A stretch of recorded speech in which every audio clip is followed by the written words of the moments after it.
Hello दोस्तों। तो graph और बार का ही एक चार्ट का ही एक प्रश्न है यहाँ पर। ठीक है, टेबल वाला प्रश्न है।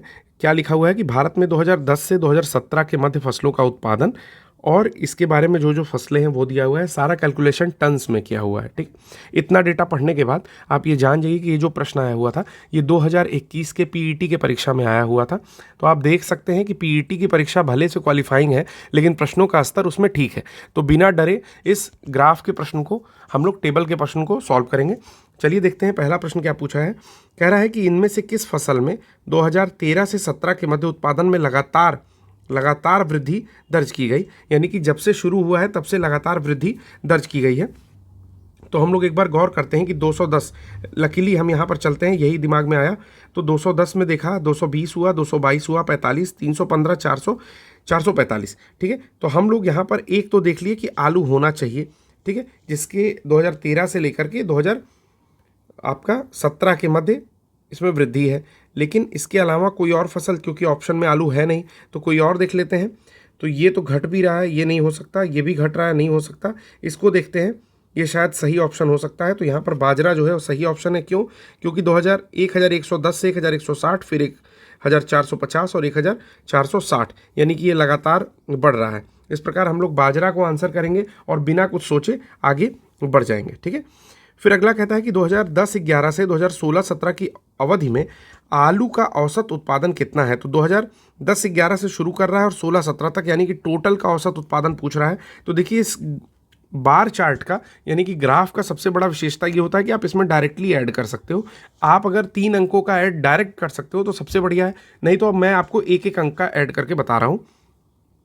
यहाँ पर 2, 5, 2, 7, 7, 5, 12। ठीक है, और 12, 5, 17, 7 आएगा, एक ऊपर जाएगा, 1, 1, 2, 2, 4, 2, 6, 6, 4, 10, 10, 1, 11, 11, 4, 15, 5 और एक फिर उससे ऊपर जाएगा, 2, 2, 4, 2, 6, 2, 8, 8, 3, 11, 1, 12, 12, 8, 20। ठीक है, डिवाइडेड बाई 2, 3, 4, 5, 6, 7। ठीक है, तो यहाँ पर आप भाग दोगे, 7 दूनी 14, 6 बचेगा, 7 9 63। ठीक है, 2 बचेगा और 7 चौके 28 लगभग, यानी कि 3 पॉइंट समथिंग आएगा, 293 पॉइंट समथिंग।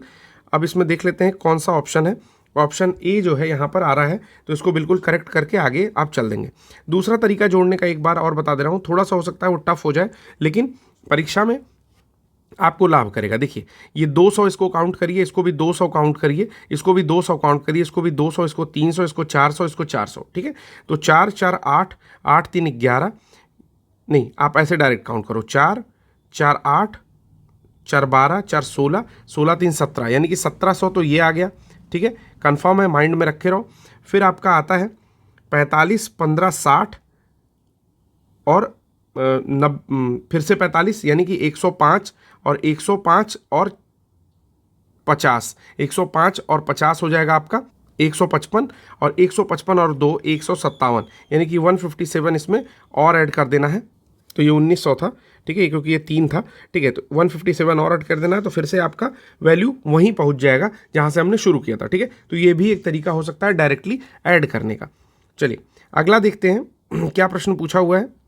प्रश्न पूछा हुआ है 2016-17 से 16-17 के मध्य इनमें से किस फसल के उत्पादन में पिछले वर्ष की तुलना में गिरावट दर्ज की गई। तो पिछले वर्ष की तुलना में यानी कि 15-16 से कंपैरिजन करना है।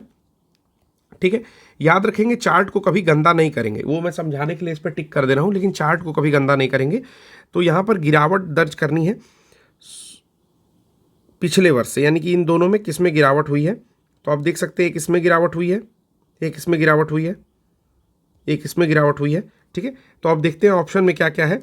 दालें, मक्का और चावल, इन तीनों में से कोई है तो चावल है, ऑप्शन टिक करेंगे और आगे चले जाएंगे। ठीक है, अगला है यहाँ पर कि आलू का उत्पादन 2015-16 में 2010-11 का अंदाजन कितना गुना है। ठीक है, तो एक अप्रॉक्सीमेशन देना है। The production of potatoes in 2015-16 is approximately how many times that of 2010-11। तो 10-11 का देखेंगे, 10-11 में है 210। ठीक है, और आपसे पूछा जा रहा है 15-16 में, तो अंदाजन कितना गुना है। तो अंदाजन 2 गुना है। अंदाजन कितना गुना है?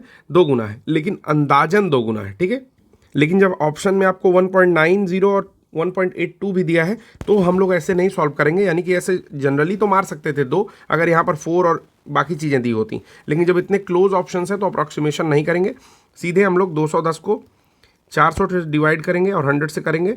अब इसको भाग देंगे, ठीक है, सॉरी परसेंटेज नहीं निकालना है, गुना निकालना है।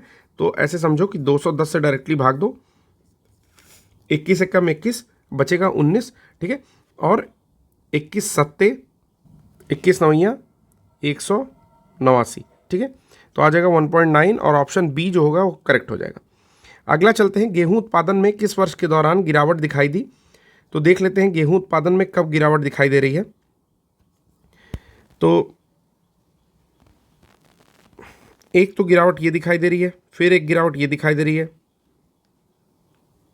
ठीक है। तो 2013-14, 12-13 और 13-14, सॉरी 2013-14 और 14-15 में लगातार दिखाई दे रही है, ठीक है, 13-14, 14-15, तो दोनों ऑप्शन इसमें तो टिक हो रहा है, ठीक है। एक बार चेक करिएगा, इसके जो है मार्क्स मिले होंगे सबको, क्योंकि ये दोनों चीज़ें आ रही हैं। तो इस प्रकार आप देख रहे हो कि डीआई का यानी कि एक चार्ट का प्रश्न हम लोग एक और कर चुके हैं। नेक्स्ट वीडियो में फिर से हम लोग कोई एक प्रश्न देखेंगे। धन्यवाद।